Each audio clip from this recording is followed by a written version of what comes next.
como ya grabé, ahora sí me voy a poner serio.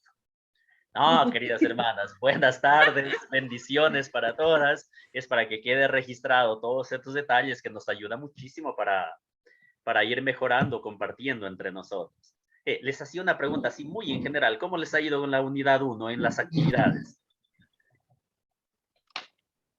Gracias a Dios, bien, profe, muy bien. Sí, nos fue Excelente. bien. Al principio un poco difícil, nos tocó, a mí, por ejemplo, pensar mucho, buscar la relación entre fe, teología y revelación, pero después encontré por allí un chivito que me ayudó mucho. Espero que lo haya hecho bien. Bendito ¿Pero ese bien? chivito.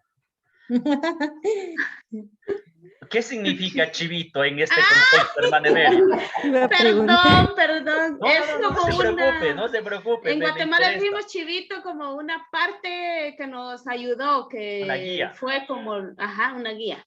Y disculpe, hermanita, ¿de dónde es usted? Guatemala.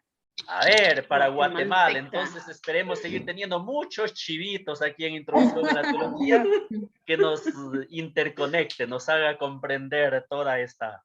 Ah, y queridas hermanas, yo hablo en sentido acá desde Quito, o sea, desde Ecuador. Si hay alguna palabra o alguna frase que no se entienda, con todo gusto. Sí. Aunque a la hermana emérita le entendí muy bien por el contexto. Ya imaginaba que era chivito, no era el seco de chivo que hay acá en Quito, que es riquísimo. Aunque acá en Quito, aquí me imagino, Nora es quiteña, Alberto, ¿son quiteños? Bueno, pero yo en Quito, Guayaquileño. yo soy del Guaya- sur del país, de aquí del Ecuador, es una ciudad que se llama Loja, yo soy lojano. Pero bueno, en Loja, cuando nosotros decimos chivo, es el animalito, por lo tanto, un seco de chivo.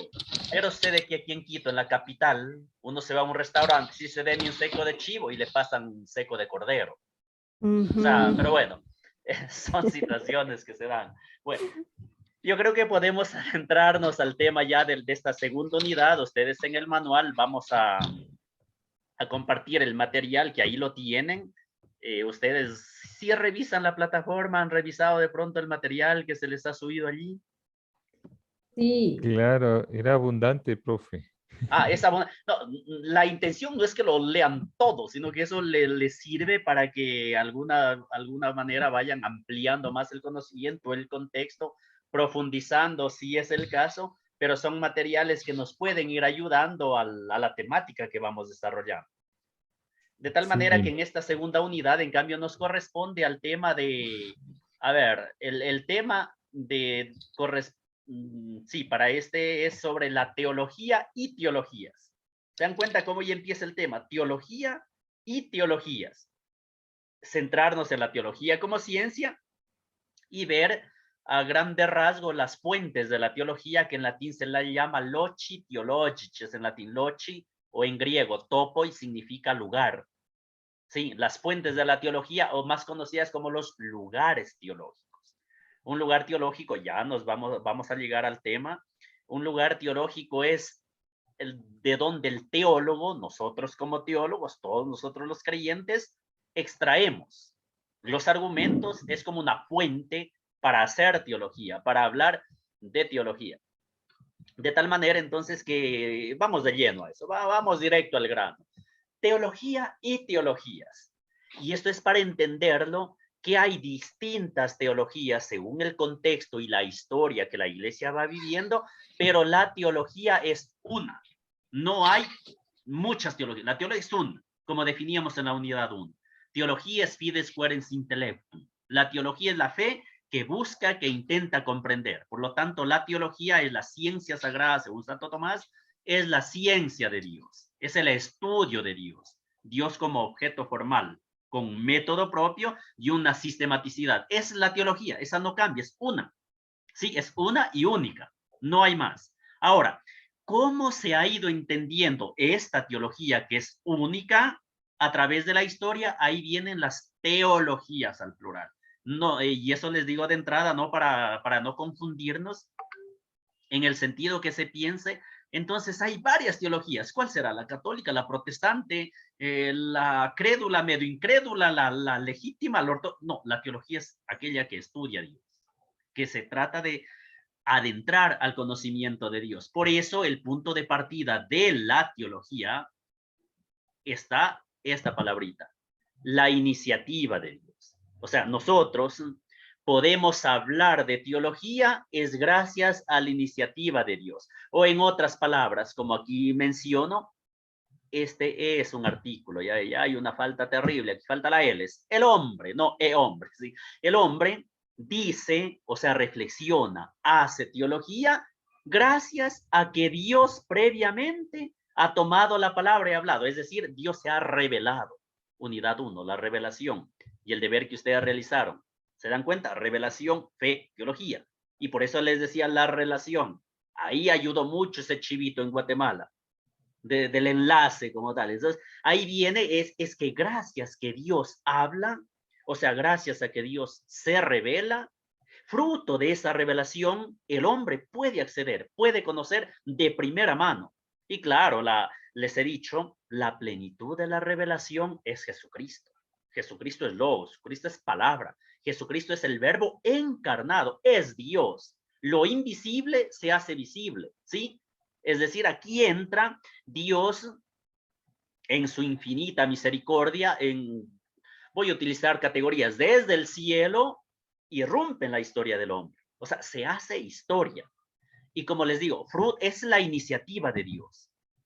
Es la iniciativa de Dios. Entonces, es lo que previamente Dios ha tomado la palabra y a partir de ello nosotros podemos hacer teología. Si no hubiese hecho esto Dios, no pudiéramos hablar de él.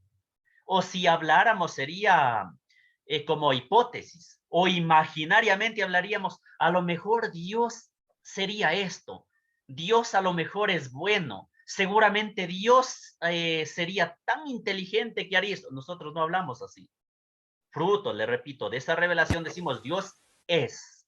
Y esto con la respectiva humildad y sobre todo sin osar a decir que Dios, cuando digo Dios es, no estoy abarcando la totalidad del conocimiento de Dios. Recordemos que Dios es un misterio insondable. A lo mejor, mientras más me acerco a Dios, es más, mientras más conozca a Dios, el horizonte se ampliará aún más y seguirá siendo insondable. Y por eso es que nosotros seguimos buscándolo, seguimos estudiándolo, seguimos arrodillándonos, seguimos hablando de él como tal. Sí, en nuestros países, en Latinoamérica, a lo mejor en nuestras ciudades donde vivimos, siempre hay montañas, ¿verdad? Si uno está en la parte baja, se tiene una visión muy bonita. Aquí en Quito, en la capital, por ejemplo, está rodeado de montañas. Y cuando estamos en un determinado lugar, vemos a la ciudad de una manera maravillosa. Pero aquí en Quito hay un volcán, Ruco Pichincha se llama, que es alto. Entonces, lo que quiero decir es que mientras el hombre más sube, mejor panorama tiene. Aquí en el Panecillo, si yo voy al Panecillo, veo a la ciudad, wow, qué lindo que ha sido Quito desde acá arriba. Pero si subo al Pichincha, subo más, ¿qué pasó? El panorama es aún más amplio. Y ya no veo solo Quito, ya veo una planeta. Dios es lo mismo. Mientras más me adentro al conocimiento de Dios, mientras más creo que lo entiendo, que lo conozco, más se abre el panorama. Y eso pasa con la revelación. Eso sucede con la Sagrada Escritura. Eso sucede con la Sagrada Tradición. Eso sucede con la teología. Como tal. Por eso es que en la Sagrada Teología hay estudios académicos de bachillerato canónico, de licenciatura, de doctorado, de PhD, y nunca se acaba de estudiar. Es decir, los títulos no engloban ni comprenden esa totalidad, siempre está abierto, se va más allá como tal. Por eso es que la teología, insistíamos en la unidad 2, y aquí lo recalco, parte de estas dos realidades. La revelación de Dios que toma la iniciativa y luego está la fe, por la que el hombre se adhiere a Dios que se revela. Sí, es revelación y fe. Revelación, Dios que se da a conocer, y la fe como respuesta del hombre a Dios, respuesta a aquello que se revela. Por eso es que en la revelación, estos tres verbos. A través de la revelación, Dios se hace notar, Dios actúa y Dios habla. Por eso dice su palabra viva que es Cristo, quien Cristo a su vez lo mismo, se hace notar, actúa y habla. Y su accionar es siempre del Padre, del Hijo, en unión con el Espíritu Santo. Por eso es que llega a nosotros como esa gran mediación divina, que es la donación del Espíritu Santo. Esta es nuestra fe trinitaria. Esta es la teología católica, muy diferente de otras teologías, porque tiene al Padre revelado en el Hijo y que nosotros lo conocemos a través del Espíritu Santo, siempre con la Trinidad. Y ya junto a esto hay otras mediaciones visibles y eclesiales. O sea, esta es la plenitud de la revelación. El Padre revelado en Cristo a través del Espíritu Santo. Esa es la plenitud de la revelación. Sin embargo, también hay otras mediaciones visibles y eclesiales, no al nivel de Cristo, que es plenitud, que son la palabra predicada, una homilía en los sacramentos, la celebración de ellos, de estos sacramentos, y las múltiples formas de caridad. Aquí les pongo entre paréntesis pastoral de los cristianos. Es decir, ahí son mediaciones por medio de las cuales Dios sigue, ¿qué cosa? Sigue haciéndose notar, actuar y hablar. Y como tal. ¿Se entiende hasta aquí?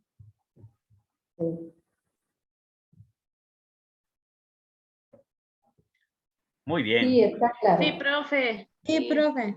Eso, gracias, gracias. Ojalá no me pase como en alguna ocasión. Bueno, no creo que me pasó, yo me imaginé. Bueno, la mayoría, hacía a través de la pantalla, todos hacían así. Todos eran así. Yo era contento, feliz. Total, habían estado dormidos ahí.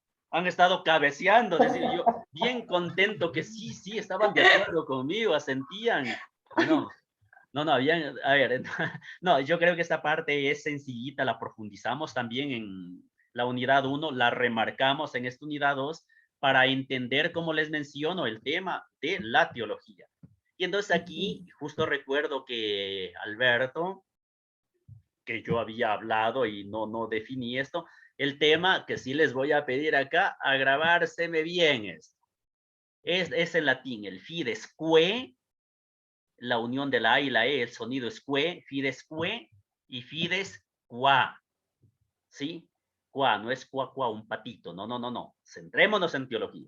A ver, las mediaciones visibles que yo les hablaba conducen a lo invisible. Es una mediación, o sea, algo que me conduce a lo invisible, algo visible, pero que me conduce a lo invisible de Dios. Y entonces esta acción de Dios, esto es el acontecimiento de la fe. ¿Sí? La acción de Dios es el acontecimiento de la fe. A ese acontecimiento de la fe en latín llamamos fides que. Y esto, a su vez, es lo que despierta la fe subjetiva. Subjetiva aquí es del sujeto. Y cuando hablamos de subjetividad, de sujeto, significa del yo. Y por lo tanto, eso es personal. Objetivo, un objeto, por ejemplo, es esto. Es un móvil. Es un objeto. Pero en cambio, el sujeto ya tiene que ver con la interioridad, con lo que yo concibo, con lo que la persona acepta. Entonces aquí, la fides que, repito, es la acción de Dios y a su vez es el acontecimiento. En otras palabras, la revelación de Dios. Dios por iniciativa propia se revela. Como tal, es la fides que. En cambio, la fides que es cómo veo, cómo acepto, cómo entiendo, cómo vivo, cómo me adhiero, cómo respondo a esa fe. Eso somos nosotros los creyentes, es lo subjetivo. Eso, en cambio, es la fides que.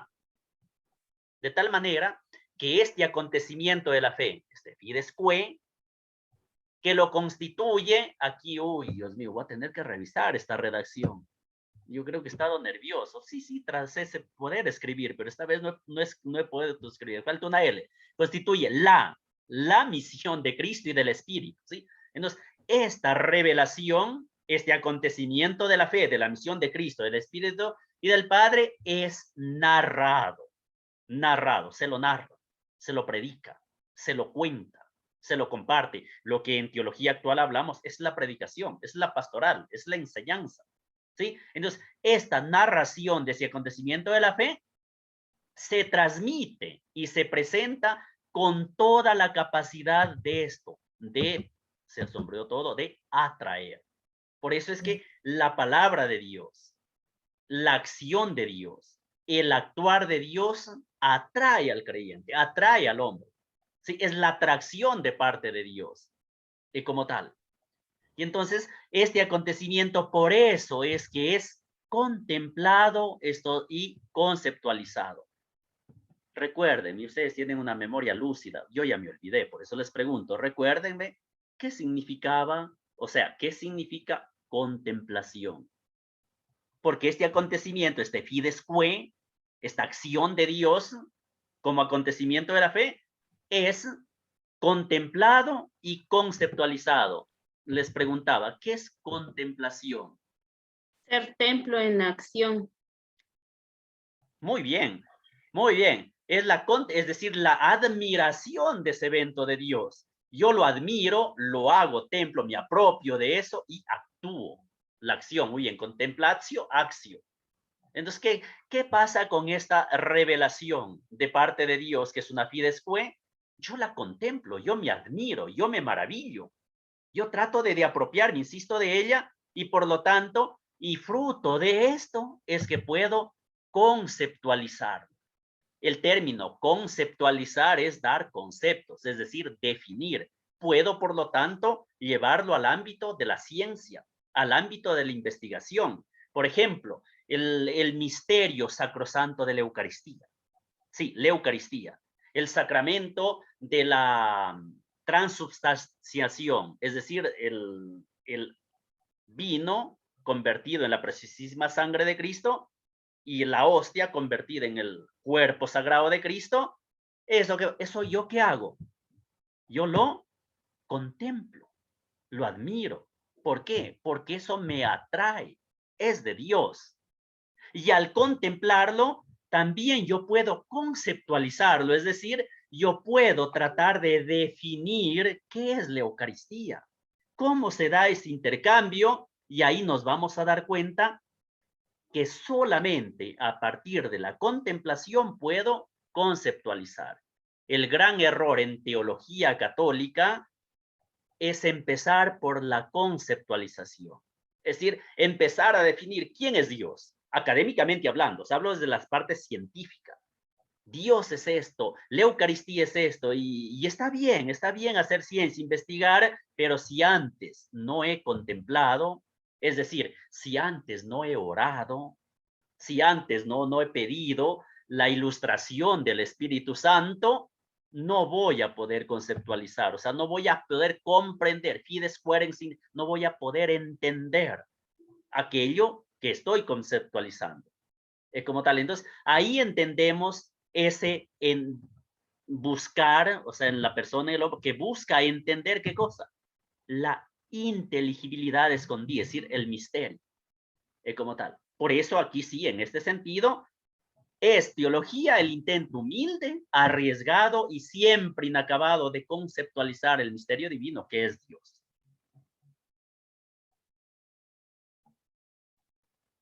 No están aburridas todavía, ¿verdad? No. Sí, en todo caso No, tendrán al lado un tecito, un cafecito, algo, cuando ya estén con sueñito, un agüita. traguito, un sorbito. Verán que les estoy diciendo cafecito o un tecito, no algo más fuerte. ¿No?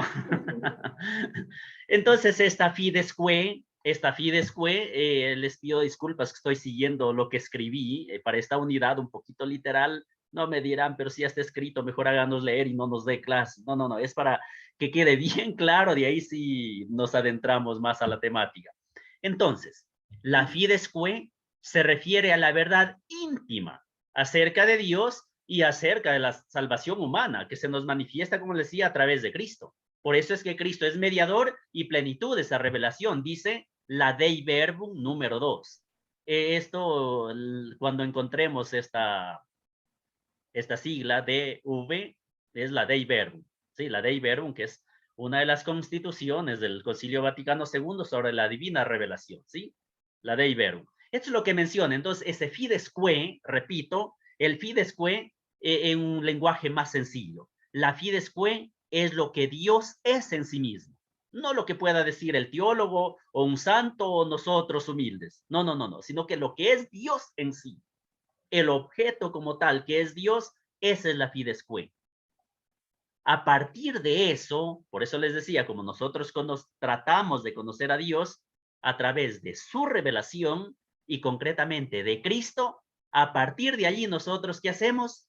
Esta es la parte subjetiva que les decía, que es la otra, la fides qua. A partir de ello yo puedo decir teología, puedo reflexionar, puedo hablar de Dios gracias a que Él mismo se ha revelado de manera gratuita como tal. Por eso es que la verdad de la revelación divina se identifica plenamente con Cristo y Él es la parte fundante, original y plena de esto, ¿sí? Y de la fe creíble, fides quae creditur, lo que creemos en Cristo. Como tal, como les digo, la verdad creída que es Cristo. Eso es la fides quae. En cambio, la fides qua es lo que aceptamos, lo que yo acepto de esa revelación. Y se trata entonces aquí, miren cómo es la teología, por eso yo les decía en la unidad 1, la teología más que en los manuales, más que en clases, se la aprende de rodillas. Es decir, se aprende contemplando, admirando ese misterio. Entonces, entre la fides quae, objeto que es Dios, y la fides qua, yo como sujeto, cómo me acerco a esta revelación, ahí es donde se trata de esto, de un encuentro personal, ¿sí? En el que nosotros o el creyente acepta a Cristo, por eso se requiere la fe, acepta a Cristo y entra en comunión con Él. ¿Se dan cuenta? Entonces aquí, insisto en esto, es un encuentro personal, personal. Yo imagino que alguien tiene una experiencia, por ejemplo, de un retiro espiritual. Imaginémonos que las hermanas de Costa Rica tuvieron un lindo retiro espiritual, que vivieron, sintieron, realmente se llenaron del Espíritu Santo y quedaron hasta humanamente satisfechas, no solo espiritualmente, sino como integridad, quedaron muy contentas. Las demás hermanas y nosotros que estamos en este curso, no estuvimos en ese retiro espiritual. ¿Qué hacen las hermanas de Costa Rica? Anteriormente les decía, narración. Entonces ellas, ¿qué hacen? Nos narran, nos cuentan su experiencia. Sin embargo, nosotros que no vivimos, ¿qué hacemos? Podemos intuir, podemos imaginarnos, podemos tratar de comprender, es que realmente fue un gran retiro espiritual, pero no es lo mismo al encuentro personal. Por eso es que la teología, la fe como respuesta a esa revelación, requiere sí o sí el encuentro personal con Cristo, la aceptación de Cristo. El que me narren, el que me cuenten la misma predicación, eso me sirve, me ayuda a comprender ese misterio, pero solamente lo comprenderé a ciencia cierta cuando me encuentre de manera personal. Entonces, alguien me puede decir qué lindo que es orar y las maravillas, las consecuencias de la oración, puedo narrarlo, puedo compartirlo, pero eso lo entenderé más cuando yo haga oración, cuando yo haga experiencia de oración, o ya en otros términos, ya haga experiencia de Dios, experiencia, por ejemplo, en una promoción humana, etcétera, etcétera. Entonces, eso es lo que se refiere al encuentro personal, al aceptar a Cristo y entrar en comunión con Él. Sí, eso es lo lindo, es entrar en comunión con Él, como tal. Entonces, el Una encuentro pregunta, con Cristo en profe. la fe no es un movimiento ciego, por eso yo le explicaba, y eso me detuve en que era emuná, fe, en la unidad 1, sino que es también encuentro con el logos, con la palabra, que es la verdad del mismo Cristo. Y por tanto, está lleno de racionalidad. O sea, yo tengo que entender intelectivamente, ya no solamente desde el corazón, ya no solamente desde la mente, desde el espíritu, sino también racionalmente. Y ahí sí puedo decir que ese encuentro con Cristo intelectivamente, o sea, es la racionalidad humana, voy a experimentar aún más a Cristo como tal, desde la parte también cognitiva.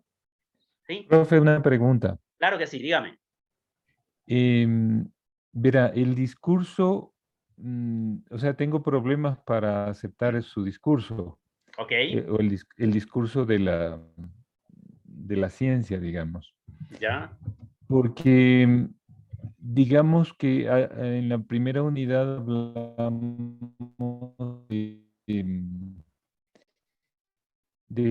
que la fe es primero, ¿no? Y luego está la teología sobre la fe, porque la teología o la reflexión científica es tratar de entender la fe, tratar de entender aquello que yo creo, ¿no? Entonces yo digo, bueno, la fe es previa, ¿no? Está en un paso previo a luego de la reflexión teológica.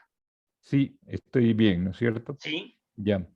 Entonces, pero la fe ya supone un encuentro, porque cuando uno se encuentra con alguien ya no tiene fe, porque ya lo ve, ya lo percibe, ¿no es cierto? Em, y resulta que los cristianos no tenemos fe y buscamos encontrarnos con el objeto de nuestra fe, que es Dios, ¿no?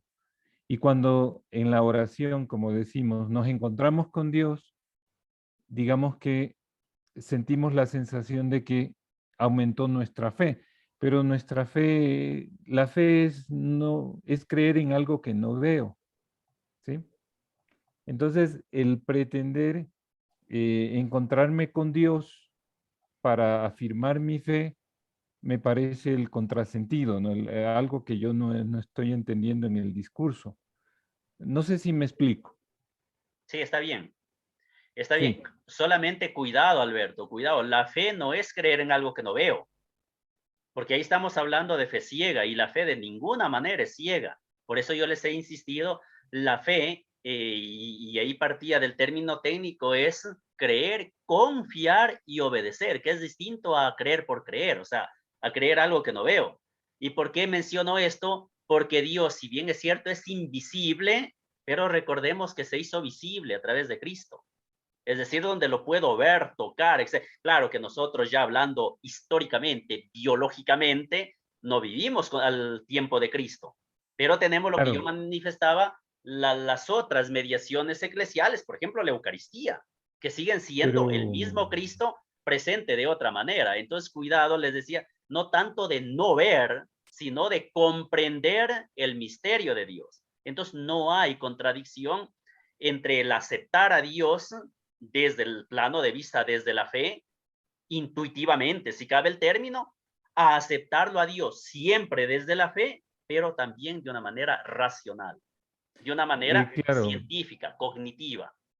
yo me refería, por ejemplo, al proceso, ¿no? O sea, por eso hablaba del discurso, ¿no? De los ¿Ya? pasos que seguimos en esta reflexión teológica. ¿Ya? ¿Por qué?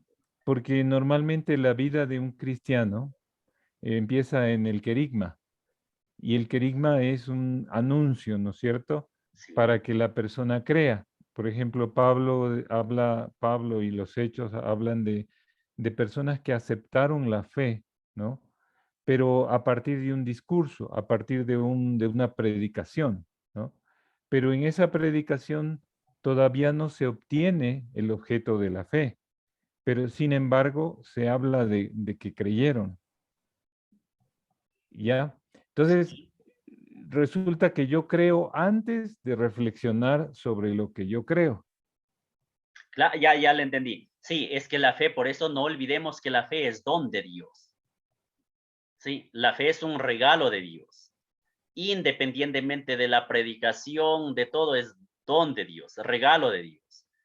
Esta fe dada por Dios se la, se la descubre, no se la inventa, se la descubre, se la va incluso fortaleciendo a partir de la predicación, a partir del encuentro, a partir de lo que estamos hablando, por ejemplo, a partir de la oración. Todos nosotros ya somos creyentes, ya tenemos fe, Dios nos la ha dado. ¿Cómo vivimos más intensamente esa fe? Es a través de la consagración, a través del trabajo apostólico, a través de esto, del esfuerzo académico, del estudio que hago, no aumenta mi fe en el sentido como a nivel académico conozco más, de ninguna manera. La fe es intacta, la fe es tal como Dios me la da, pero sí voy comprendiendo ese fidesque, es decir, ese misterio de Dios que se revela. Lo voy comprendiendo cada vez más en la medida que me una o me adhiera más a Cristo. Y como Tal tal. vez ahí el término que es un poco confuso, diría yo, es este de comprender Ujú. algo incomprensible, porque Dios no es totalmente comprendible para nosotros, ¿no es Es el cierto? misterio, ajá, Es el misterio, ajá. exactamente. Entonces, yo digo, lo voy siguiendo este discurso porque muchos de nosotros, las hermanas también, tienen problemas de fe, a pesar de que ya están en un camino, ¿no? Sí, Eh, avanzado, diría, de su relación con el objeto de la fe. Pero resulta en un momento, hay una crisis de fe, ¿no? Resulta que nunca llegamos a obtener el total, eh, no llegamos a alcanzar al objeto de esa fe, sino que retrocedimos, volvimos a una crisis y empiezo el camino nuevamente de creer, ¿no? De creer, como usted lo dice, el emuná, ¿no? El creer, eran los 3 pasos, ¿no? Se me fue. Creer y es creer, obedecer. confiar y Confiar y obedecer. obedecer. Creer, Muy bien. confiar y obedecer. Gracias.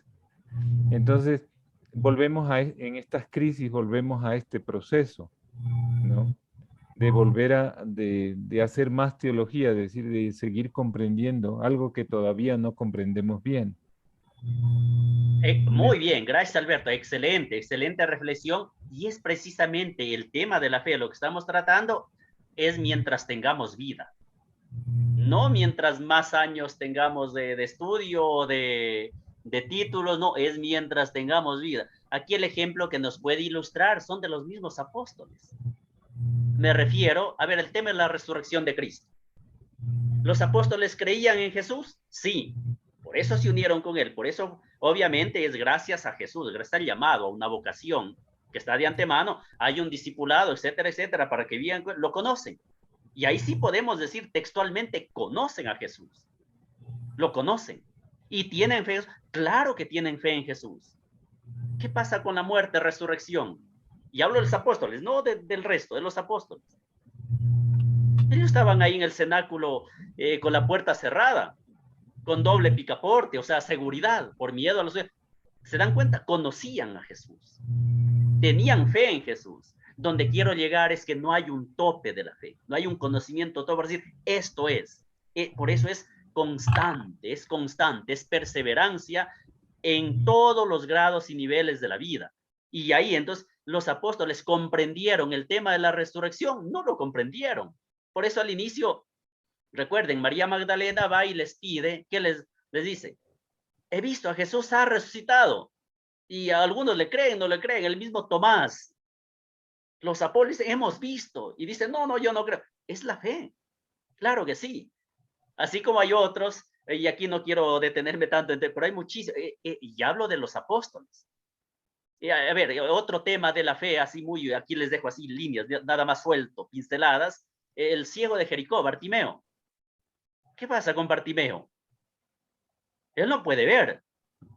Él no puede ahí, cuando dice que Jesús pasaba, seguramente, ya saben, la bulla, la multitud, y él, ¿qué grita? ¿Qué le pide a Jesús?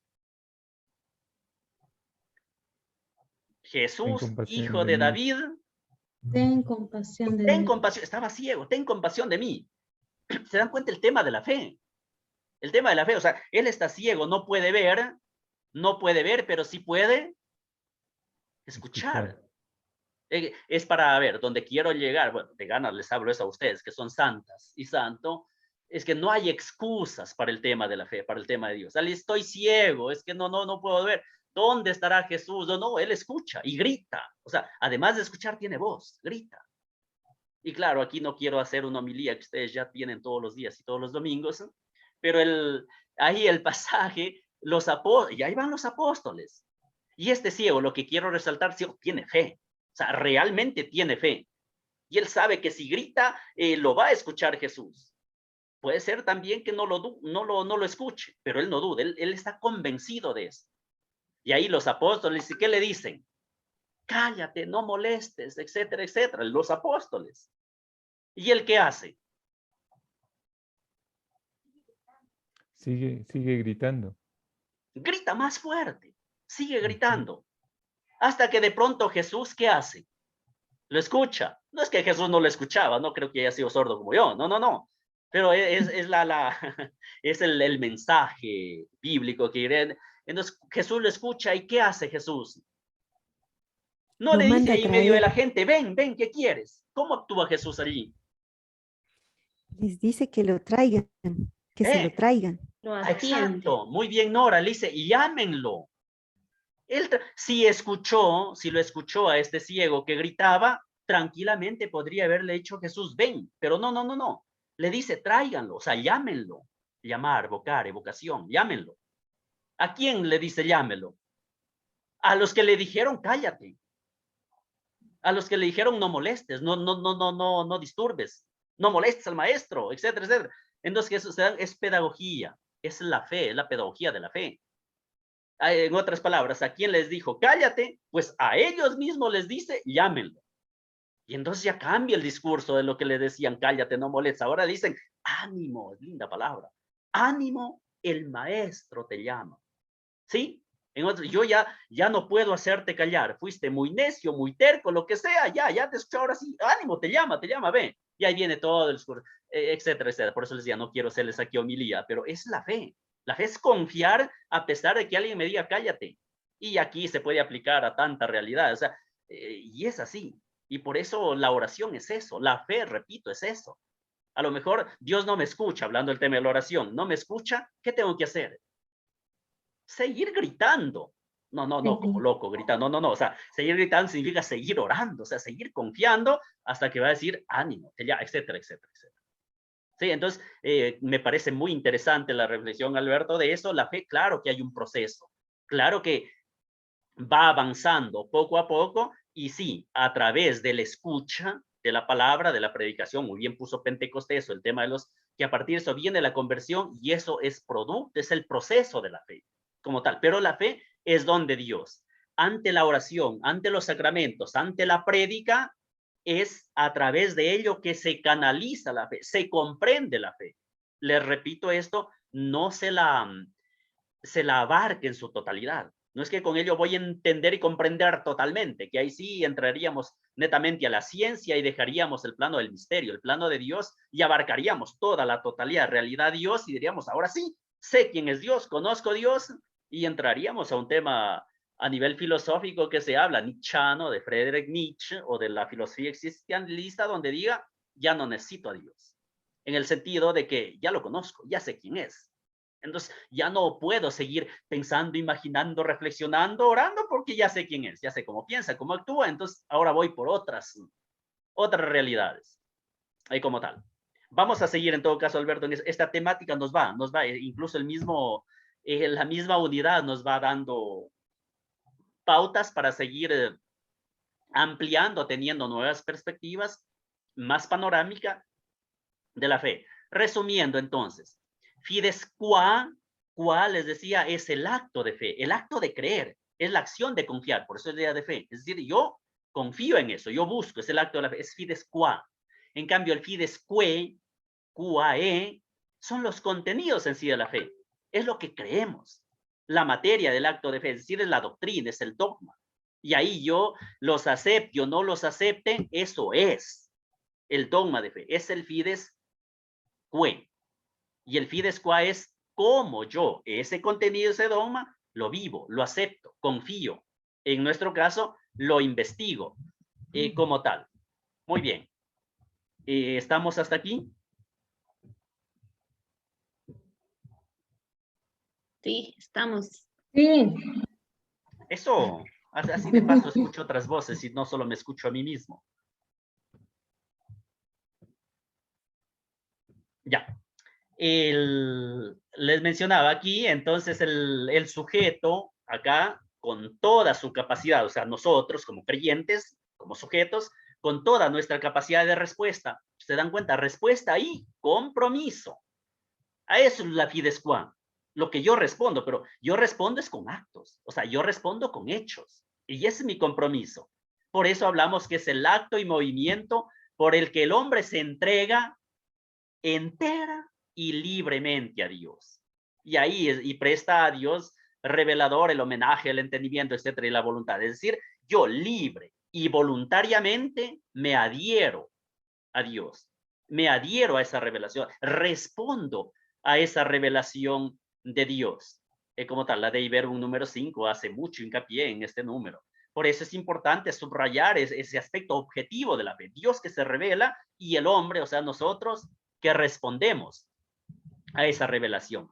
Y ahora sí hablamos en este caso, ya aquí como les pongo para cerrar esto, la fe subjetiva, fides qua, o sea, yo como sujeto, como respondo a Dios, se refiere a esto. Por eso es ya la fe, creer, confiar, a la confianza, ¿sí? Y a la voluntad, y a la facultad de la voluntad al corazón. Es decir, yo intelectivamente trato de comprender, comprendo, pero desde el corazón yo acepto. Y entonces al unir esto es la respuesta que le doy a Dios. Como tal. Ahora, vamos a ver una fe, aquí les pongo una fe y varias teologías. Por eso decía teología y teologías. Dentro, aquí resaltamos de manera muy sucintamente, una de las teologías es la patrística. Y como les digo, aquí simplemente la enumero de esta manera muy rápidamente porque ustedes en la malla curricular o en el proyecto de teología que tienen, consta la asignatura de patrología, de patrística. Se van a dar lujo ahí en esa materia, que es muy, muy rica en contenidos. La teología patrística corresponde a los siglos II al VIII, siglo II al VIII, como tal, y es el estudio de los primeros siglos, de esos autores que los denominamos padres de la iglesia.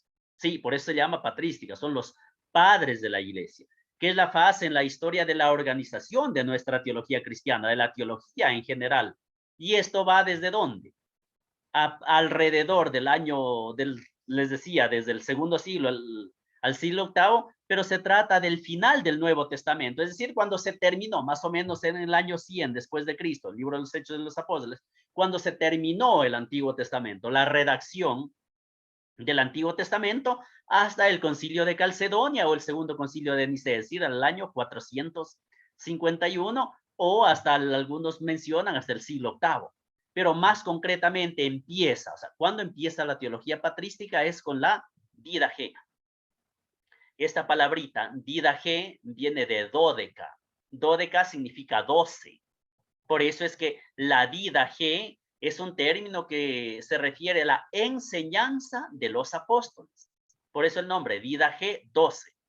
Es la enseñanza de los apóstoles, como tal.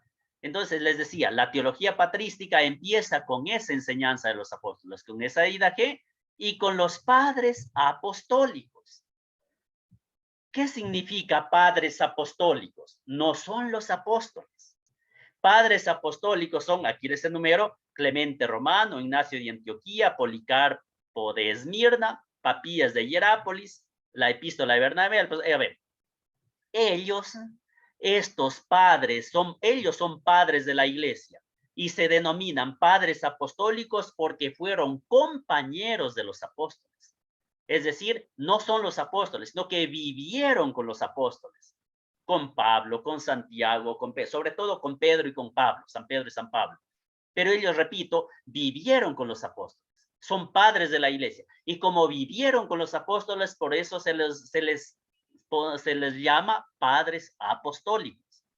Les explico esto para que no se me confundan con los apóstoles. ¿Sí?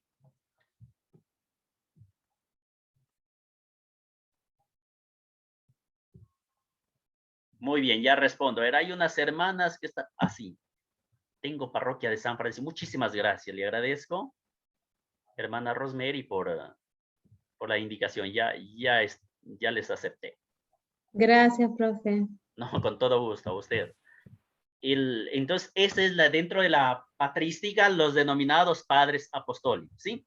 Y aquí, como les digo, ya en la materia en sí de patrología, van a ver muy detenidamente esto. También se denomina a padres, otra sección que se llama padres subapostólicos. Estos padres subapostólicos se refieren, en cambio, a los padres de la iglesia que vivieron o fueron discípulos de estos padres apostólicos, ya no de los apóstoles. Quienes vivieron con los apóstoles se llaman padres apostólicos. En cambio, hay otros padres de la iglesia que ya no vivieron con los apóstoles, pero sí con los padres que vivieron con ellos, se los llama subapostólicos. Y en general, la patrística se la llama patrología latina, los padres latinos, romanos, norte de África, y padres griegos, como tal. Pero eso ya, tranquilas, tranquilo, ya verán en la materia como tal, cuando les toque. Ahora, la teología patrística se caracterizó por gestar un contenido doctrinal de la fe cristiana y de su defensa. Eminentemente, la teología patrística tiene que ver con esta palabrita, que ustedes ya la conocen. ¿Qué significa?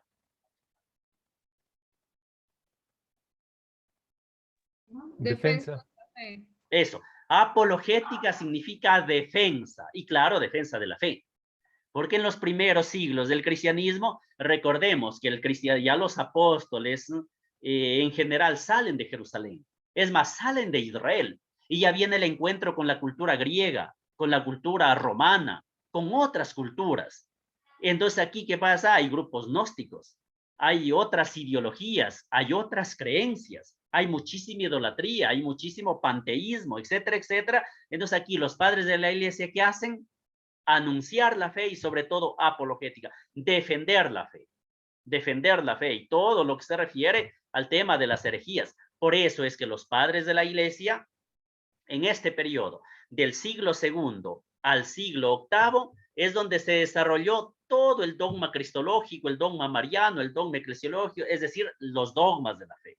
Ahí donde se dan las herejías, las controversias, las discusiones, y son los padres, claro, con los concilios ecuménicos, que definen quién es Jesús. En definitiva, es lo que nosotros tenemos y profesamos hasta el día de hoy, el credo niceno-constantinopolitano, es decir, la creencia en Dios Padre, en Dios Hijo, en Dios Espíritu Santo, en la iglesia, en María, en el bautismo, es decir, en el perdón de los pecados, tal como lo recitamos y lo profesamos en el credo, como tal. Ahora, para ser reconocido un padre de la iglesia, es necesario sobre todo estas 4 condiciones.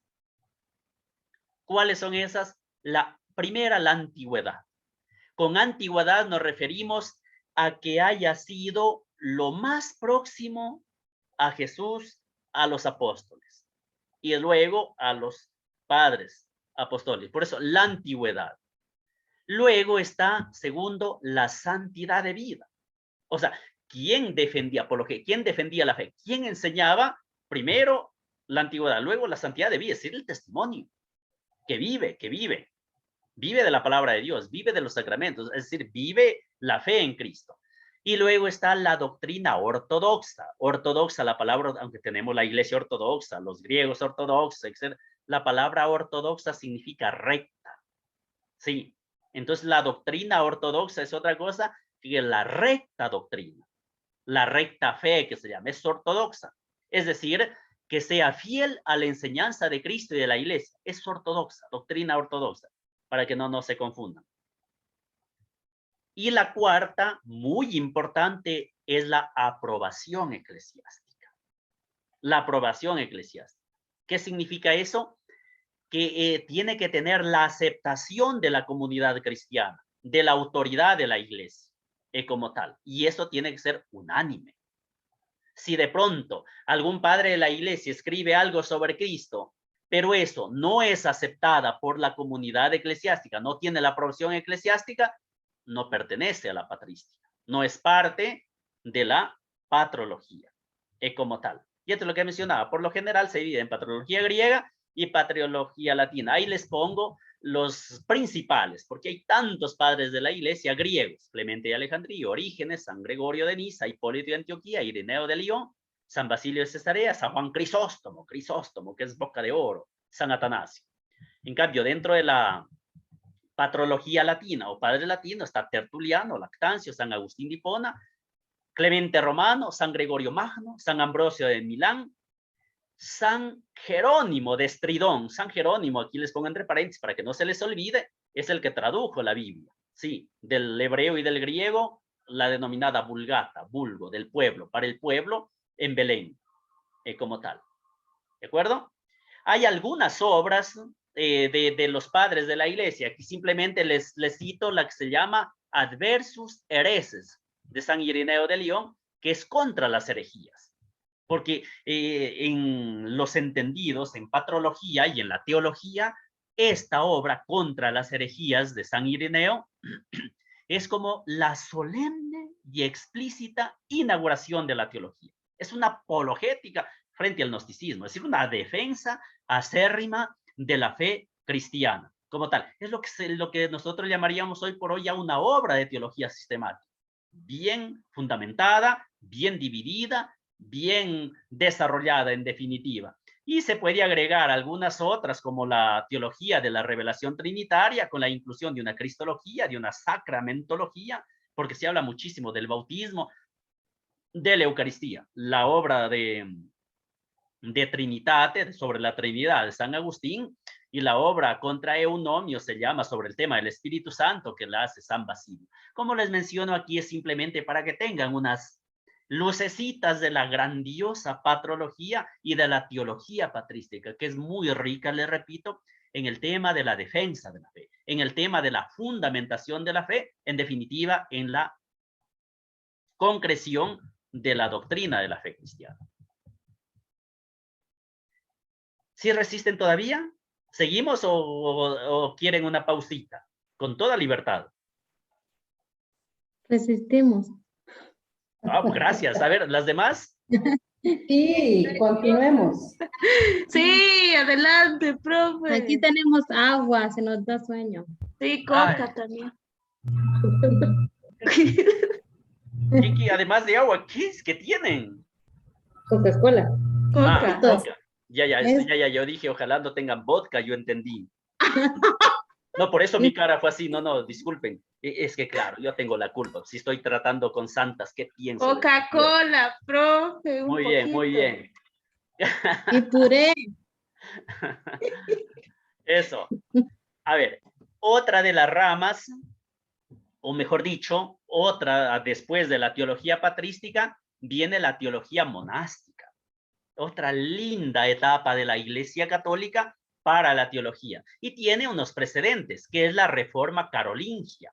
¿Qué es lo que la Reforma Carolingia? La Reforma Carolingia no es otra cosa que el gran auge que se dio dentro de la Iglesia para la formación acerca de la cristología, acerca de Cristo en general. Y aquí están dos autores, Retranmo y Ratberto se llaman, quienes son los que pasan esa mentalidad patrística, es decir, de los padres de la Iglesia, esa teología patrística, a darle nuevamente un tinte al verbo divino, a Cristo, con una mentalidad ya neoplatónica, es decir, filosófica. El símbolo que conduce al contemplativo de la figura visible como tal. Es lo que desarrolla el tema de la Reforma Carolingia. Como les digo, en teología van a escuchar o van a encontrar esta parte de la teología denominada así, Reforma Carolingia, y les digo, realmente tiene que ver muchísimo. A ver, Carolingia, carolingio viene de Carlo Magno, por si acaso, ¿sí? Carlo Magno, el Carlos el Grande, como tal, y ahí está su hijo de Carlo Magno, que se llama Luis, el Piadoso, se lo denomina a nivel de la historia universal, que son los que elevaron el nivel cultural de la Iglesia y del reino en general, del reino de Francia y de Europa, pero elevaron el nivel cultural de nuestra Iglesia. Y así es como consiguieron que el clero siguiera normas y tradiciones canónicas, es decir, que ya tenga una organización, haya realmente una disciplina en la Iglesia, que ya no actúe cada quien según lo que piensa, lo que se imagina, sino que sea claro, que sea bien formado, que tenga una vasta cultura. Por eso es que se le pide que ya siga unas normas, siga una tradición canónica. Y aquí es donde los monasterios, por eso la teología monástica, va a seguir la regla de San Benito. ¿Se dan cuenta? La regla significa que ya hay un orden, ya hay un modus vivendi. Ya no tiene que vivir por vivir, es decir, por buena voluntad, sino ya ceñirse a un programa, a una normativa como tal. Quizá la ley más importante de la Reforma Carolingia fue lo que se llama la admonitio general, se llama en latín así, donde se expone todo un programa de una sociedad regida con criterios cristianos. Por eso les decía, elevó el nivel de la iglesia.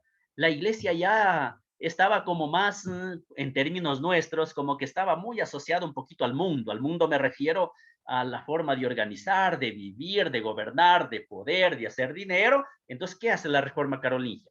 Es volver al recto camino.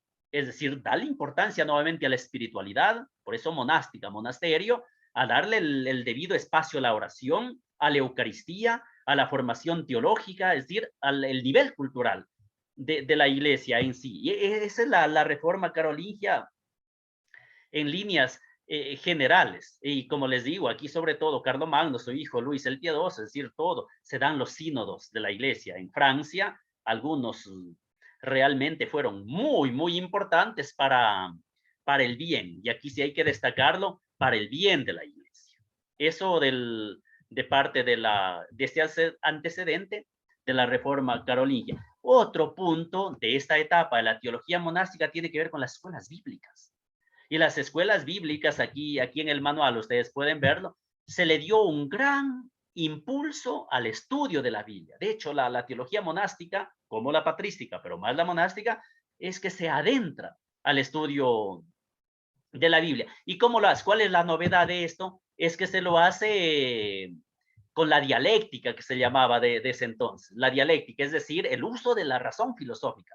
Ya no solamente el creer por creer, o sea, el leer la Biblia textualmente, literalmente, sino darle ya una interpretación, lo que después nosotros vamos a conocer como exégesis, como hermenéutica, es decir, una interpretación ya de la Biblia.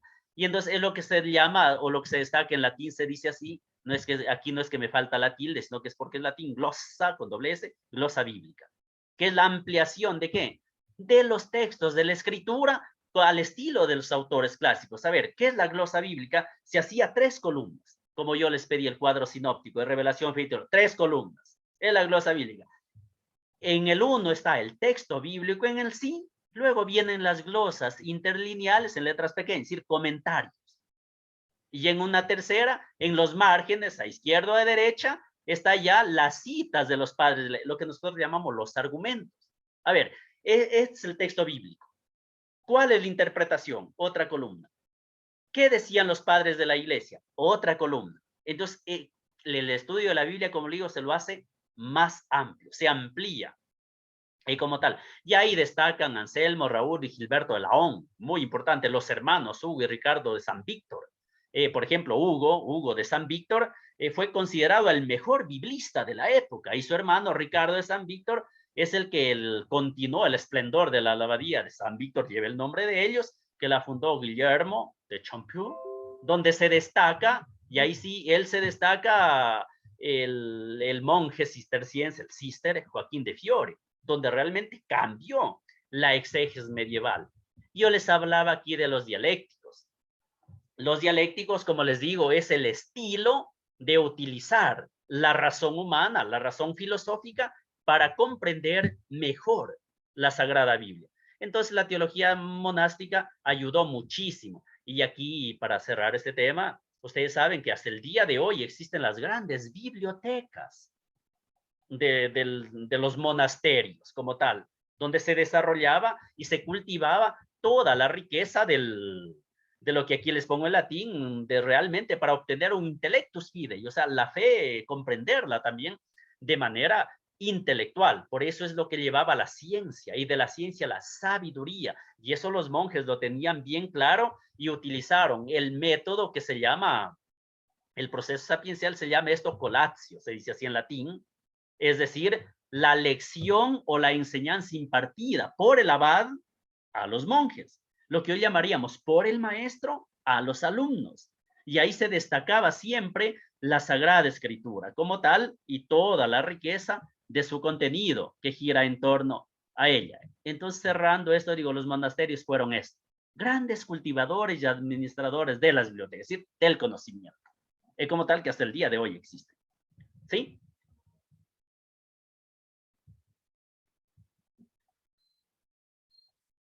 ¿Tienen alguna pregunta, algún comentario hasta aquí? Si no, yo sigo. Profesor, en ese tiempo de la Carolingia fue que les empezaron a dar el título de magno a algunos santos, o como San León Magno. Ya. Sí, no en esa época, es posterior. Es posterior, sobre todo en la parte medieval, cuando empieza el surgimiento de las universidades, cuando se les va dando estos títulos de reconocimiento, y el título magno, como el nombre lo indica, es el grande, magno, o es el más grande. Todos los santos, por ejemplo, son magno. Sin embargo, en el caso de los doctores de la iglesia o de los padres de la iglesia, se llama magno a quien se ha destacado por encima de los demás. Por eso es que no todos tienen ese título, ¿sí? En el caso de los emperadores, por ejemplo, es Alejandro Magno. ¿Por qué se dio el título de Magno? Porque es el que tuvo todo el imperio romano y llegó hasta Egipto, hasta la vastedad del imperio. Por eso Magno. Y Magno, como les digo, en el caso de Carlomagno, es por el aporte a la iglesia.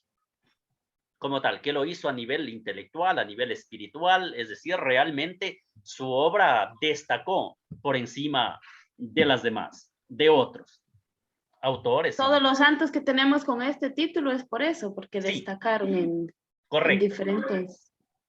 Correcto. Mira, aquí apareció otro, hermanita. San Alberto Magno.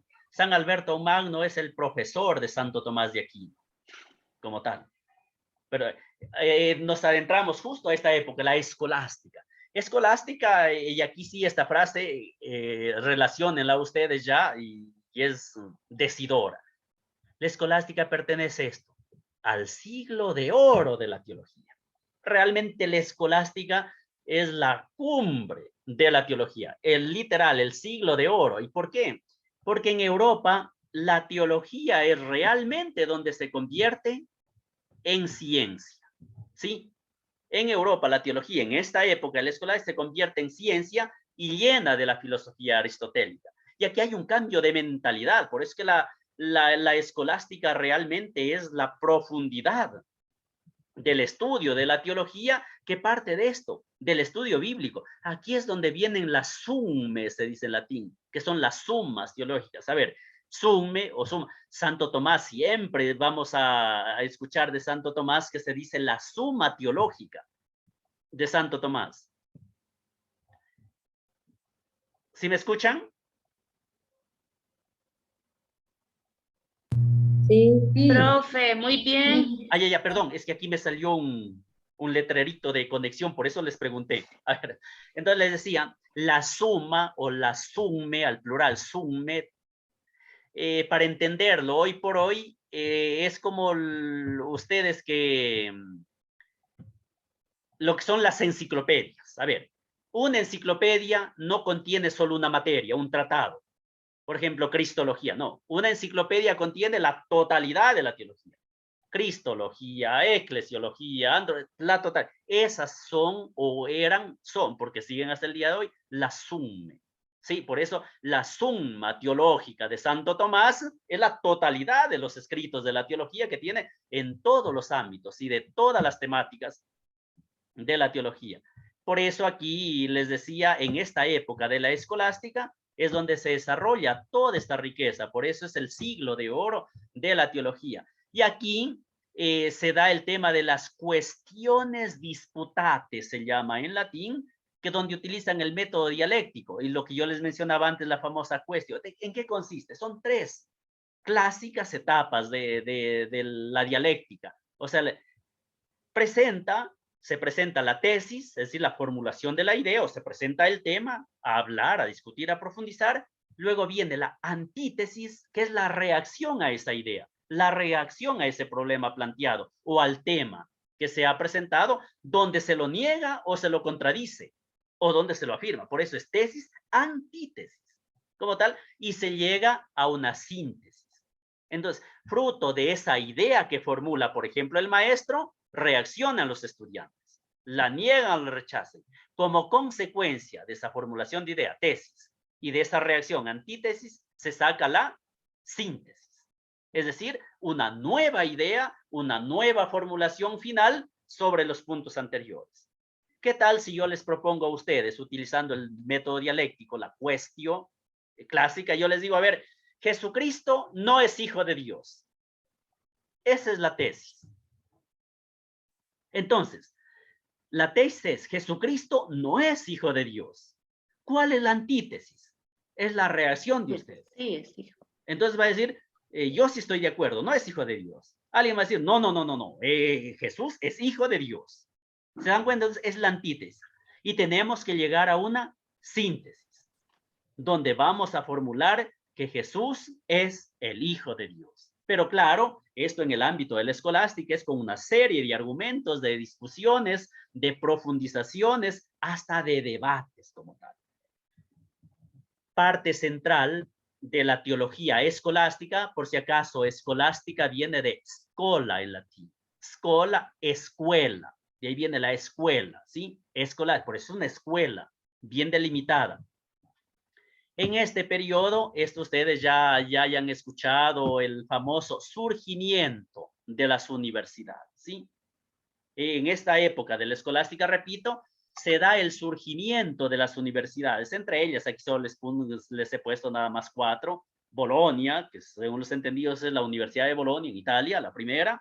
La Universidad de París, la Universidad de París en Francia, la Universidad de Oxford en Inglaterra y Cambridge al mismo tiempo. Y más tarde, siglos después, en España, es la linda Universidad de Salamanca. Claro que la diferencia en siglos, pero sin embargo, el surgimiento de las universidades es crucial para la humanidad, no solo para Europa, para la humanidad y para la Iglesia, donde allí se crean agrupaciones de profesores y alumnos y se propicia el estudio de la filosofía y de la teología, y aquí sí quiero detenerme, aunque ojalá no les aburra tanto, se privilegia o se propicia el estudio de la filosofía por encima, estas palabras van a encontrar ustedes en manuales de teología, el que se denomina el trivium y el quadrivium. Trivium, ya ustedes latín, ya viene de 3, se refiere a 3 vías, y el quadrivium, 4 vías. ¿En qué consiste el trivium? El trivium tiene que ver con la rama del lenguaje, es decir, la gramática, la dialéctica y la retórica. Tiene que ver con el lenguaje, con el idioma. Es el trivium. Se centra, repito, en la gramática, la dialéctica y la retórica. ¿Sí? Son las 3 vías. En cambio, el quadrivium se refiere a la rama de matemáticas, es decir, a las ciencias exactas, a las ciencias lógicas. Y estas son, por eso quadrivium, 4 vías, es la aritmética, la geometría, la astronomía y la música. Como tal. Yo creo que las hermanitas sí son músicas. ¿Alguien es música? ¿Por qué la música está en matemáticas? Pues está dentro del quadrivium, es de las ciencias exactas.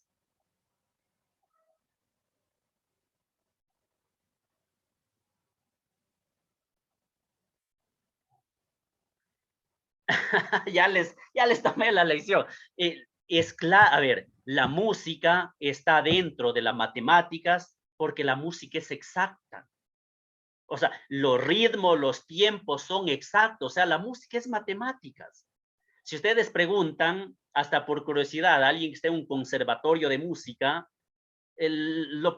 o las partes principales que enseñan es pensamiento lógico. O sea, ser lógicos, ser exactos. ¿Por qué? Porque la música es la exactitud.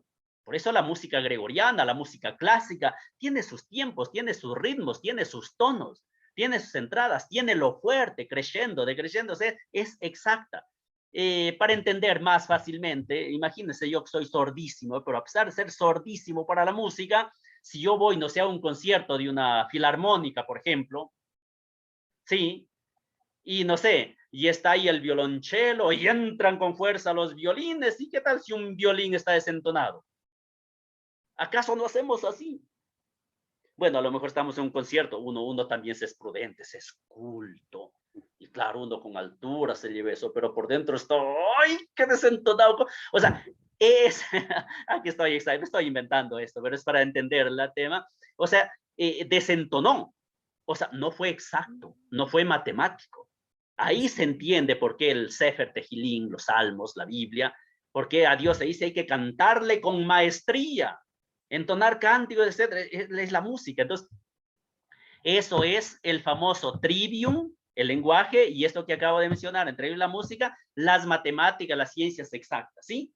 Entonces, es hasta el surgimiento de las universidades o en las mismas universidades, lo fuerte de la academia, de la escuela escolástica, son estas materias. Repito, el lenguaje, gramática, dialéctica, retórica, y las matemáticas, el quadrivium, aritmética, geometría, astronomía y música.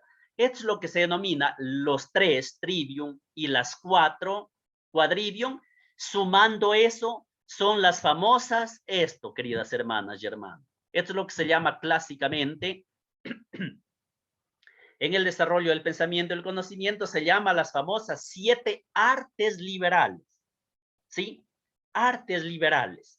Y esto sí les explico, por eso les pido disculpas que me estoy demorando en esto, en vez de darles teología, pero es que porque la escolástica es que donde dominaba las artes liberales, es decir, el trivium y el quadrivium, con lo que se quiere explicar, es donde surgen en esto, en Bolonia, París, Oxford, Salamanca y entre otras, Coimbra, por ejemplo, se me olvida ahí en Portugal, se profundiza el estudio de la filosofía y teología ya por encima de las artes liberales, ¿sí? Y aquí les explico para que estén bien, ustedes conozcan bien esto. Las artes liberales hacen referencia a las disciplinas académicas, esto, escuchen, oficios o profesiones cultivadas por personas libres. ¿Se dan cuenta? Por eso son artes liberales. Liberales aquí, hermanitas, no me entiendan como liberales a nivel político. Los liberales, los progresistas, los conservadores. No. Liberales acá viene de libertad. ¿Qué significa esto? Que el hombre, cuando más ciencia haga, cuando más conozca, ¿qué está haciendo? Se está liberando. Es hombre libre. Entonces, las artes liberales sirven para que el hombre sea una persona cultivada, cultura, tenga un cultivo, pero sobre todo sea una persona libre. Y esto estamos hablando en el siglo XIII. Y esto en oposición, porque así como hay artes liberales, también habían artes serviles. ¿Cuáles eran las artes serviles? De servicio, eran oficios viles y mecánicos, propias de los siervos y esclavos. Por eso es que diferenciaban muy bien las artes, por ejemplo, las artes liberales era de la gente de cultura, de las personas libres, y no de personas serviles, esclavos o que estaban para la servidumbre. ¿Claro eso? Entonces, ¿qué hace la teología escolástica? Es priorizar filosofía y sobre todo teología por encima de esta cuestión del trivium y del quadrivium. ¿Se me entendió esto, queridas hermanas y hermanos? Sí, profe, se entendió. Sí, profe. Está claro. Ya. Pasamos brevísimamente a la teología controversista o controversistica. Los manuales en español permiten ambas palabras, controversistica o controversista, que es lo mismo, del siglo XVI. Y ya aquí, por eso les digo brevísimamente, aquí es donde se da el tema de Martín Lutero, ¿sí? La herejía luterana. Martín Lutero, y relacionado con la contrarreforma, y nos llegamos al Concilio de Trento, es decir, toda esa situación que causó Martín Lutero y la reforma protestante, y a su vez la Iglesia Católica respondió contrarreforma a la reforma, contrarreforma, a través, entre otros, con el Concilio de Trento, donde definió la Iglesia, definió los sacramentos, definió en definitiva la teología católica. Hizo realmente una apologética de la defensa de la doctrina, de la teología, de las normas y las costumbres de la Iglesia Católica con todo lo que ello conlleva. Por eso es que la teología controversista es una disciplina de la rama de la teología dogmática, o sea, del dogma, de la fe, porque trata expresamente de las diferencias doctrinales que planteó Martín Lutero y que las afirmó, repito, y las definió la Iglesia Católica como tal. Luego tenemos la teología postridentina, o también llamada segunda escolástica, donde se trata de ¿qué? Después del Concilio de Trento, después de la Reforma, donde Es como que si se inaugurara otra vez la escolástica, pues se denomina segunda escolástica porque se da prioridad al estudio profundo de la teología, de la Sagrada Escritura como tal. Y aquí hay que destacar las famosas, las grandes órdenes, principalmente de los dominicos, los franciscanos y posteriormente los jesuitas, que son los que continuaron con el estudio profundo de la filosofía, de la teología, en definitiva, del tratado de Dios, de la sagrada doctrina, y entre ellos, aquí ya dominicos, franciscanos, jesuitas, hay que destacar sí o sí a Santo Tomás de Aquino, a San Buenaventura, al beato Duns Scoto, y ya después con los jesuitas, sobre todo, por eso les hablaba anteriormente, hasta Salamanca, la Universidad de Salamanca. Aquí están los grandes representantes, Melchor Cano, que asistió al Concilio de Trento, Domingo de Soto, Domingo de Báñez, Diego de Deza, que fueron llamados los carmelitas de Salamanca, es decir, los grandes impulsadores de la teología, de la ciencia, en definitiva, de la doctrina católica. Los jesuitas Gregorio de Valencia, Gabriel Vázquez, Francisco de Molina, el cardenal Lugo, etcétera, etcétera, dieron gran impulso en Salamanca a la teología y a su vez llevaron eso al famoso Colegio Romano. Ya en Italia, en Roma, el Colegio Romano, lo que hoy se conoce como la Pontificia Universidad Gregoriana, de los padres jesuitas que la regentan y la administran como tal. Y a ver, ¿por qué la teología post-tridentina? Después de Trento, por lo que reafirmó el tema de Santo Tomás de Aquino, es decir, el tema de la teología como tal, del estudio profundo de la teología, pero a manera de escolástica, de escuela, es decir, con método propio, con una organización y una gradualidad propia. Por eso es que una teología eminentemente académica, ¿sí? Es netamente académica, es decir, de escuela.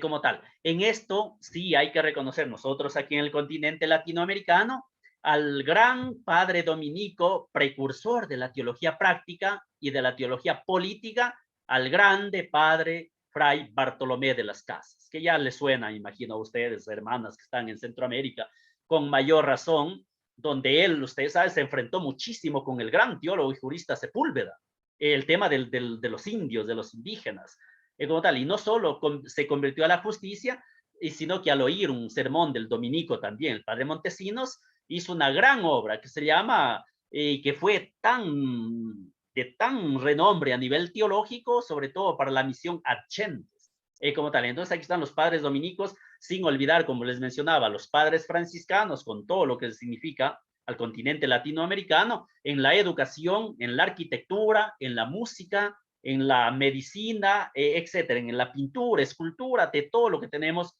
en nuestros países, que se ven reflejados en las grandes iglesias, las grandes construcciones y sobre todo las escuelas, los colegios y las universidades que fundó la iglesia a través de estas órdenes, como tal. ¿Sí? ¿Claro esto? Sí. Ya. Las teologías del siglo, ya estoy terminando por si acaso, aunque todavía tengo tiempo, pero paciencia, paciencia, pobrecitos ustedes. Al final, Adelante. las teologías del siglo XIX se destaca la escuela de Tübingen, Tubinga, se dice en español, en Alemania, con Johann Sebastian Drey, el autor que, a ver, la escuela de Tubinga dentro de teología tiene que ver con el movimiento romántico, que valoriza la tradición mediante el retorno a los padres. Es lo que propone la escuela de Tubinga, o sea, volver a los padres de la iglesia y contemplar a nuestra iglesia, o sea, la iglesia como comunidad de fe centrada en Cristo vivo. ¿Se dan cuenta? Estamos hablando siglo XIX. Y Aparecida, ¿qué hizo? Discípulos y misioneros de Jesucristo, la palabra aparece vivo. Esto planteó la escuela de Tubinga, volver a los padres de la iglesia, contemplar a la iglesia como comunidad de fe centrada en Cristo vivo y que supera cualquier racionalismo. ¿Por qué? Porque ya el tema del racionalismo, el tema de solo la ciencia, solo la razón, dice, no, hay que volver a los padres, hay que volver al misterio de Cristo, hay que volver, en otras palabras, a los orígenes como tal, ¿sí? Luego tenemos, o sea, en estas teologías del siglo XIX, la teología romana, que les hablaba del Colegio Romano, los padres jesuitas, con Giovanni Perrone, Giovanni, o sea, Juan en español, Juan Perrone, Giovanni Perrone, que es el autor, en latín se dice predilecciones teológicas, como tal, temas teológicos, donde partió, de hecho, Giovanni Perrone es el que definió el dogma de la Inmaculada Concepción. Me refiero como escrito, porque el dogma de la Inmaculada Concepción es patrimonio del pueblo de Dios, es de los fieles marianos, y concretamente de la escuela franciscana y el beato Duns Scoto, que defendió el dogma de la Inmaculada Concepción. Pero el colegio romano, la escuela romana, con Giovanni Perrone, él es el que preparó esa definición. Me refiero a nivel ya solemne de definición de la Iglesia del por qué la Inmaculada Concepción como tal. Y esta escuela romana busca compaginar la formación escolástica con la tradición patrística, es decir, la escuela, el método, el trivium, el quadrivium, todo lo que es la ciencia, pero compaginarlo con los padres de la Iglesia. Es decir, que no haya un divorcio, sino que haya una continuidad, una profundización en sí. Y aquí es donde se va a hablar de la razón y la fe ya. Y aquí se va a empezar ya a hablar de la fides et ratio, la fe y la razón. Es decir, lo que más tarde será la ratio fidei illustrata. Es decir, la fe ilumina la razón. O sea, ¿qué pasa? Para comprender el tema de la fe necesitamos de la ciencia, necesitamos razonar, necesitamos en definitiva investigar junto obviamente al orar, como tal.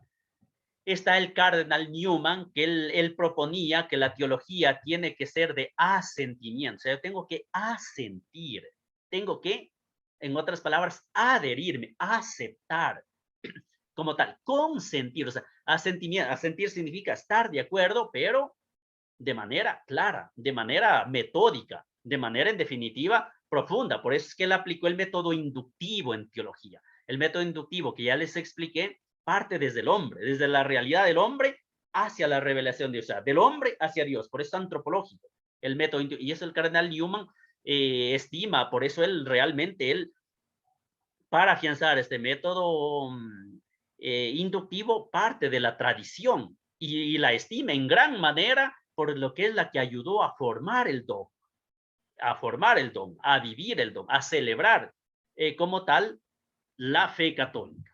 ¿Sí? Pobrecita, resistan, ya estamos ya avanzando. Profe, ¿estamos bien? ¿No estamos dormidas? No les dije que estaban dormidas, no dije que resistan porque estaría cansada ya. No, estamos bien. Muy bien. Ahora, eso del siglo XIX. En cambio, las teologías del siglo XX parten de lo que se denomina la crisis modernista. Sí, la crisis modernista, a ver, la época modernista, es claro, yo aquí les pongo siglo XX y así ponen los manuales, pero esta crisis modernista ya empezó con la época, es decir, con la ilustración, con el iluminismo, es decir, con el tema de la razón, la diosa razón inclusive la llamaron. ¿Qué significa esto? Aquí, como hay tanto texto, les hago un resumen para que se me entienda. El iluminismo, ¿de qué trata? De que solo la ciencia, solo la razón, por eso lo racional, es lo que cuenta, es lo que vale. Aquello que no es ciencia, aquello que no es racional, no sirve. Entonces, ¿dónde queda la teología? ¿Dónde queda la fe? No es ciencia. ¿Por qué? Porque no es racional, no es razonada. Y claro, el iluminismo plantea entonces, como pretendemos o se pretende que solo la ciencia, la parte científica domine, entonces hay que eliminar a Dios y a la religión para ir directo al grano. Entonces el hombre, para que se vea libre, para que se vea autónomo, para que sea racional de la ciencia, tiene que deshacerse de Dios, tiene que eliminar a la religión, al credo. En otras palabras, sin Dios, sin religión, el hombre será libre, será autónomo. ¿Por qué? Porque con Dios, con la fe, va a decir, no matarás, no codiciarás, no, normas, no es libre, no es autónomo, está condicionado. Y aquí es lo que en filosofía, ustedes se han escuchado de Federico Friedrich Nietzsche, que él dice, Dios ha muerto, tema muy fuerte que pone Dios ha muerto. A ver, no quiero aquí llenarlos de filosofía porque ni yo no entiendo, o sea, no sé, a ver, Dios ha muerto, eso significa, hablando del tema de la razón, de la ciencia. Porque para Nietzsche, cuando muere Dios, no es que Nietzsche lo mata, cuidado, no. Quien lo mate, ese Dios ha muerto, es cuando el hombre sea científico, o sea, tenga la ciencia, cuando el hombre conozca. Mientras más conozca el hombre, menos va a necesitar de Dios. Entonces, en ese menos necesitar con Dios, Dios va muriendo hasta que llegue a un punto donde Dios muera y pueda decir, Dios ha muerto. ¿Quién lo reemplaza? El mismo hombre. ¿Pero cómo lo reemplaza? Porque ya conoce, ya sabe en sí. Yo les ponía, creo que en la unidad 1, el ejemplo de la lluvia. Recuerden que la lluvia, les decía así, si yo digo llovió, gracias a Dios llovió, San Pedrito abrió la llave, Dios envió la lluvia. Y de pronto, siguiendo la filosofía de Nietzsche y el tema del racionalismo, de la ciencia, yo me doy cuenta, no, Dios no mandó la lluvia. O San Pedro nunca abrió una llave. Simplemente fue el choque de temperaturas, no sé, evolucionó y se vino la lluvia por la temperatura en sí. Los vientos fríos, los vientos cálidos, produjo la lluvia, vino la lluvia. Entonces, ¿qué hace el hombre? Conoce, ciencia, razón, racional. ¿Qué tal? Como yo ya sé de dónde vino, por qué vino la lluvia, entonces, ¿qué pasa? El tema de Dios, en este caso concreto, que ya no lo necesito a Dios. Ya no necesito que Dios mandó la lluvia, porque ya sé cómo se dio la lluvia. Es lo que Nietzsche va proponiendo, dice, Dios ha muerto, en ese sentido. Entonces, por eso él hablará de un Übermensch, se dice en alemán, será un superhombre, y el superhombre será mientras más conozca. Como tal. Y esta es la crisis modernista, es decir, el tema de la ciencia, el tema de la razón, y aquí sobre todo a nivel social ya en el siglo XX, y ya tenemos la revolución industrial, es decir, hay más progreso de la sociedad, de los países, la cultura, aquí es donde se pide que los estados sean laicos, que sea una libertad total, que ya no haya más ciudades burguesas, que etcétera, etcétera. Entonces, todo eliminar, todo se quita y que sea la ciencia, la racionalidad como tal. Entonces, aquí el cristianismo se lo pide, entonces, que no tiene su puesto. No tiene su puesto. Es más, en teología, aquí miren este párrafo de acá, el cristianismo sin dogmas. Y apenas sin la historia, o sea, se pide que no haya dogmas, no sea solo real, solo lo histórico, solo... Y claro, aquí entonces la teología tiene que afrontar esto, lo que se denomina la crisis modernista, que es a nivel político, a nivel geográfico, a nivel de todos estos avances que va llevando ideas y cambios en la sociedad como tal, que tiene que ver, insisto, con el progreso, con los descubrimientos científicos como tal. Y entonces aquí la iglesia desde el magisterio pide que realmente se vuelva la fe, se vuelva a los orígenes, se vuelva a la teología como tal, que no se aleje de todo esto. Y aquí emanan algunos documentos que van a ayudar a combatir esta situación como tal. Entonces el Estado es ilustrado, es decir, el reino de la razón, y la iglesia es el reino de la fe. Por eso es que después va a haber Estado e iglesia en sí. Y allí es donde los centros teológicos católicos realmente sí se sintieron en inferioridad respecto a otras facultades universitarias, por lo que eran otras carreras donde se enseñaba la ciencia, donde era la parte, sí, el tema de la fe como que quedó un segundo, tercer plano y no se la tomó muy en cuenta. Entonces aquí es donde la teología tiene que reformular su estilo. Aquí es donde la teología empieza a razonar su fe, es decir, a argumentar la fe, y es lo que llegaremos para cerrar esto, al año 1998 con San Juan Pablo II, cuando escribe la famosa Fides et Ratio, fe y la razón, donde va a zanjar definitivamente que no es o la ciencia o la fe, es decir, o la razón o la fe, no, sino que fe y razón. Por eso el proemio de San Juan Pablo II, de esta encíclica, Fe y Razón, Fides et Ratio, empezará: la fe y la razón son como las dos alas con las cuales el espíritu humano se eleva para comprender la verdad que es ambas, fe y razón, son muy importantes para entender, repito, el dogma, para la crítica científica y para todo lo que nos ayude a llevar adelante el tema de nuestra teología. ¿Sí? ¿Tienen alguna pregunta hasta aquí?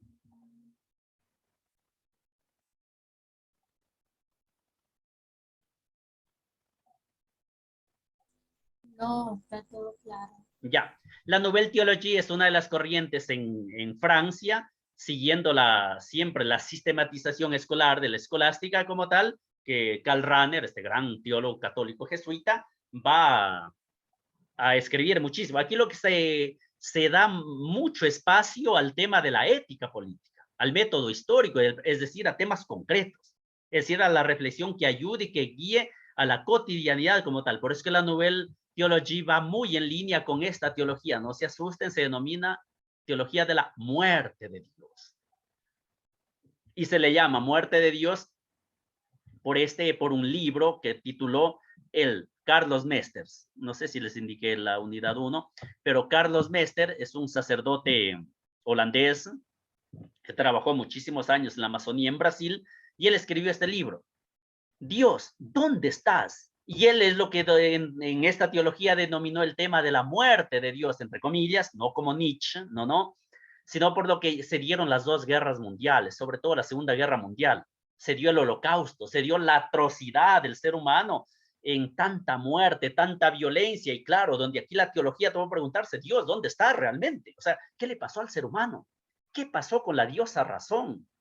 ¿Qué pasó con la crisis modernista? Recuerden, ¿qué pasó con la ciencia, con el progreso? Mientras más el hombre conoce, más progresa, más descubre, sucede que se vuelve más inhumano. ¿Cómo es posible que ante tanto avance haya habido tanto desastre, como digo, el holocausto, las guerras mundiales? E incluso podemos seguirnos preguntando hasta hoy por hoy. Más conocimiento, más ciencia hay, y también hay más violencia, y más muerte, y más corrupción, y temas que son de conocimiento social. Es la teología de la muerte de Dios. O sea, Dios como que murió, no por esta entre comillas, le repito, es por esta como que una ausencia de parte del hombre, como una respuesta. Y en este ámbito es donde hay un filósofo que se llama Jean-Paul Sartre. Él, y aquí junto a esta muerte de Dios es donde se da ya la filosofía marxista, el tema del existencialismo. Aquí les pongo Jean-Paul Sartre, porque él es el que popularizó, junto a toda la línea filosófica existencialista, el ateísmo en las universidades. No es que antes no había ateísmo, siempre ha habido, pero acá es donde se lo lleva a la universidad. ¿Por qué a la universidad? Porque en la universidad es donde se forman los empresarios, los políticos, los gobernantes, los hombres de progreso, los hombres que dominan en la sociedad. Llevar el ateísmo ahí era una forma de quitar a Dios, de quitar lo sagrado, de quitar la fe. Entonces, la teología en todo este ámbito responde. Y aquí surgen los protestantes, por ejemplo, Rudolf Bultmann, o nuestros en la teología católica, Karl Rahner, entre otros, a defender siempre la fe, a defender, ¿pero para qué? Para volver siempre al evangelio, para no perder de vista el tema de Cristo, el tema de la salvación, el tema del pecado, el tema de la gracia, el tema de la solidaridad. Todo esto va a ayudar. Por eso es que la teología siempre tendrá una palabra ante las situaciones que vive la sociedad. No puede estar la iglesia callada como tal, ¿sí? ¿De acuerdo, hermanitas? Y esto de la teología como ciencia me voy a saltar, no por tiempo ni por pereza, porque lo que veamos en la unidad 1 tiene que ver con la ciencia, que la teología sí es ciencia. ¿Recuerden ustedes eso? La teología sí es ciencia, tiene un objeto propio que es Dios, tiene un método propio que es el método teológico, es decir, el deductivo-inductivo. Deductivo, es decir, parte de la revelación de Dios hacia el hombre, y es inductivo, antropológico, porque es desde el hombre hacia Dios.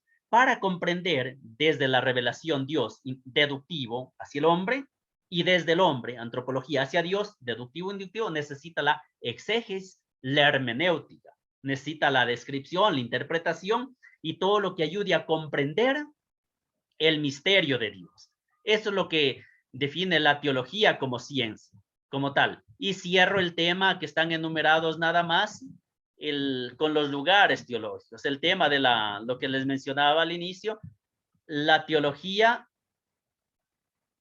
a ver, aquí está, las fuentes de la teología. ¿Cuáles son esas fuentes de la teología? Son los famosos lugares teológicos del padre dominico Melchor Cano.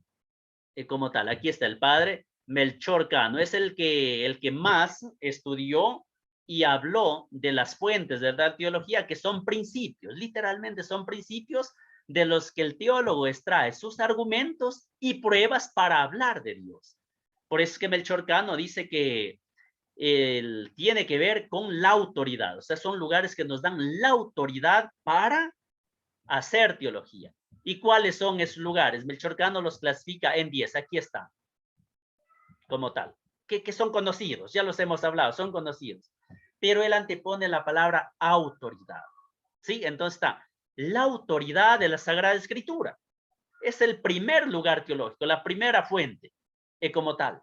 Segundo, la autoridad de la sagrada tradición de Cristo y los apóstoles. Es decir, por eso yo les decía en la unidad 1, Sagrada Escritura, Sagrada Tradición, ambas son palabra de Dios.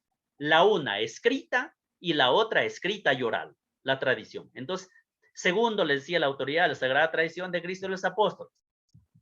La tercera, la autoridad de la Iglesia Católica, ¿sí? De la Iglesia Católica, de la Iglesia Universal como tal. 4, la autoridad de los concilios, sobre todo de los concilios ecuménicos. Cuando se habla de concilios ecuménicos, hace alusión a los 7 primeros concilios ecuménicos, como tal. Es decir, donde se define los dogmas de fe, que Jesucristo es verdadero Dios, verdadero hombre, que María es la Teotocos, la Madre de Dios, se definen los sacramentos, etc. Es la autoridad de los concilios.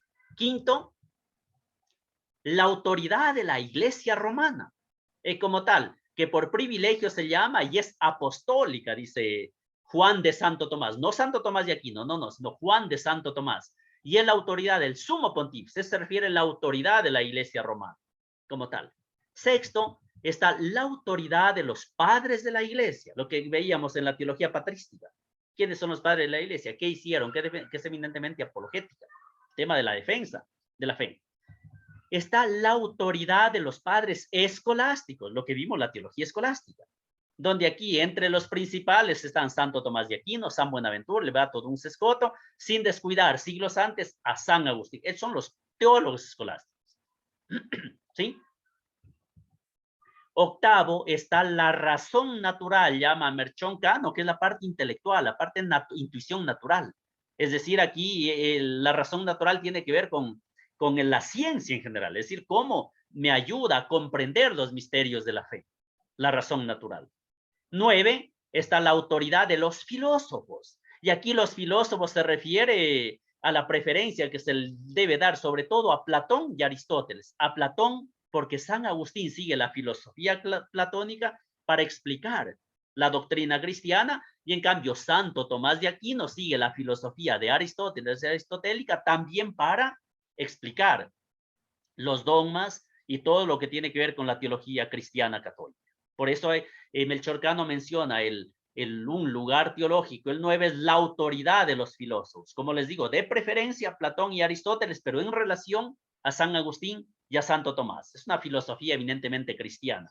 Y cierra con 10, con la autoridad de la historia humana. Sí, de la historia humana se refiere, es decir, a lo real, a los hechos que acontecen y donde ahí hay testigos, donde hay que vivieron eso en sí. Y es según el criterio, claro está, de la prudencia, menciona él, pero la historia humana. ¿De acuerdo? Esto es lo que, esto se llama lugares teológicos, o en latín, loci, lugar se denomina. O quizá en algún manual van a escuchar los loci, por eso se pronuncia loci en latín, loci, son estos lugares teológicos. A esto le agregué, porque hay que agregarle, y aquí pues ya se darán cuenta por qué, a esos 10 no hay que descuidar esto, y acá ya está en negrita para que se resalte, ¿sí?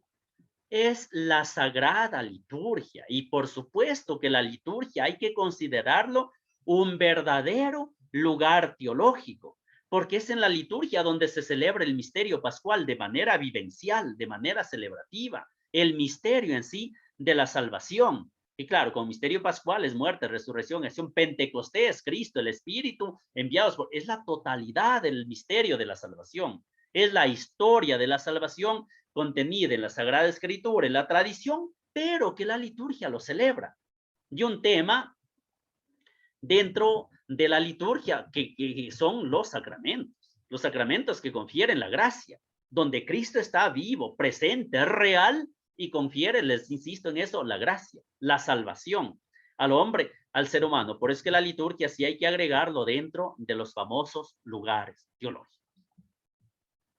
Eso es lo que corresponde a esta unidad número 2. Qué bueno que todavía están vivas, vivo y respiran. ¿Tienen alguna pregunta, de pronto alguna cuestión?